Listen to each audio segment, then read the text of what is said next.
அல்ஹம்துலில்லாஹி ரப்பில் ஆலமீன் வஸ்ஸலாத்து வஸ்ஸலாமு அலா அஷ்ரஃபில் முர்சலீன் முஹம்மதின் வஅலா ஆலிஹி வஸஹ்பிஹி அஜ்மஈன். அன்புக்குரிய சகோதரர்களே, உங்கள் அனைவருக்கும் அல்லாஹ்வுடைய சாந்தியும் சமாதானமும் என்ற அஸ்ஸலாமு அலைக்கும் என்ற வந்தனத்தை சொல்லிக்கொண்டு ஆரம்பம் செய்கிறேன். இன்றும் ஒரு முக்கியமான விடயத்தை பற்றி நாங்கள் பேச ஆசைப்படுகிறோம். நீதி செலுத்துதல். எல்லோரும் சொல்கிறார்கள் நீதி தேவை, இந்த உலகத்தில் நீதியான ஆட்சி தேவை என்று சொல்கிறார்கள். நீதியும் நியாயமும் கொண்ட ஆட்சி என்று ஒவ்வொருவரும் தங்களை தாங்களே புகழ்ந்து கொள்கிறார்கள். இந்த உலகத்தில் நீதி நிலைநாட்டப்பட வேண்டும் என்பதில் குறியாக இருக்கிறார்கள். அதுதான் இலட்சியம் என்று சொல்கிறார்கள். ஜஸ்டிஸ், அதில் என்று சொல்கிறார்கள்.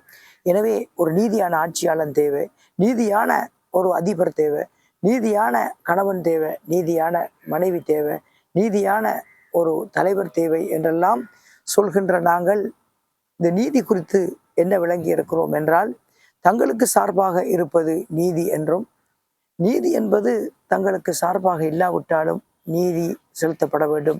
எனது மகள் பாத்திமா களவெடுத்தாலும் கையை வெட்டுவேன் என்று நபி அவர்கள் சொன்ன நீதி வேண்டும். உமர் ரலியல்லாஹு அன்ஹு அவர்கள் தைரியமாக எனது மகனின் ஆடையை எடுத்து தைத்திருக்கிறேன், தைரியமாக கேள்வி கேட்கலாம் என்று கொடுத்த அந்த உமரின் நீதி தேவை.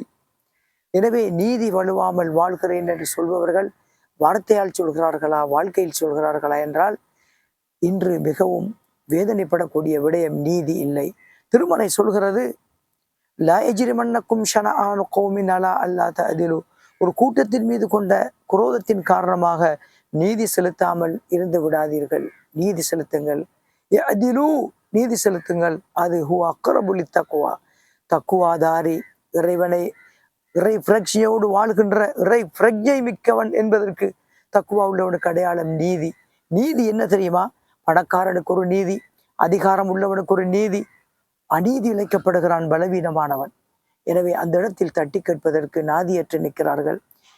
பணக்காரன் சொல்லுகின்ற அல்லது அதிகாரம் உள்ளவன் சொல்லுகின்ற விடயம் பிழை என்றால் பிழை என்று சொல்ல திராணியற்ற நாதியற்ற மனிதர்கள் இந்த உலகத்தில் வாழ்கிறார்கள். இவர்கள் தங்களை தாங்களே நீதியானவர்கள் என்று சொல்லிக் கொள்கிறார்கள். உலகத்தை அரசோச்சுவது அநீதி.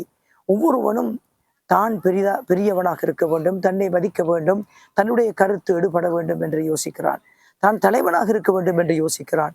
தகுதி இல்லாத மனிதர்கள் தலைவராக இருக்க வேண்டும் என்று யோசிக்கின்ற போது அங்கே ஒரு கூட்டம் அநீதி இழைக்கப்படுகிற போது, அநியாயம் இழைக்கப்படுகிற போது தட்டி கேட்க நாதி இல்லாதவர்கள் நீதி பற்றி பேசுகிறார்கள். எனவே உலகத்தை உற்று நோக்கி பாருங்கள். வீட்டில் நீதி இல்லை, பாடசாலையில் நீதி இல்லை, இன்று எத்தனையோ கல்லூரிகளில் நீதி இல்லை, பல்கலைக்கழகங்களில் நீதி இல்லை, ஒட்டுமொத்தமாக எங்கும் நீதி இல்லை. நீதியை தேடி நாம் அலைந்து திரிய வேண்டி ஏற்படுகிறது. நீதியாளன் அல்லாஹ் மறுமையில் நீதமாக எல்லோரையும் விசாரிப்பான். இன்ஷா அல்லாஹ் அந்நாளில் யார் நீதி யார் அநீதி என்பதை புரிந்து கொள்ள முடியும். யா அல்லாஹ் என்னையும் இந்த சமூகத்தையும் நீதி என்ற உயர்ந்த உன்னதமான பண்பை கடைப்பிடித்து வாழ்வதற்கு தௌஃபீக் செய்வானாக. வஆஹிர் தஅவானா அனில் ஹம்துலில்லாஹி ரப்பில் ஆலமீன். வஸ்ஸலாமு அலைக்கும் வரஹ்மத்துல்லாஹி வபரகாத்துஹு.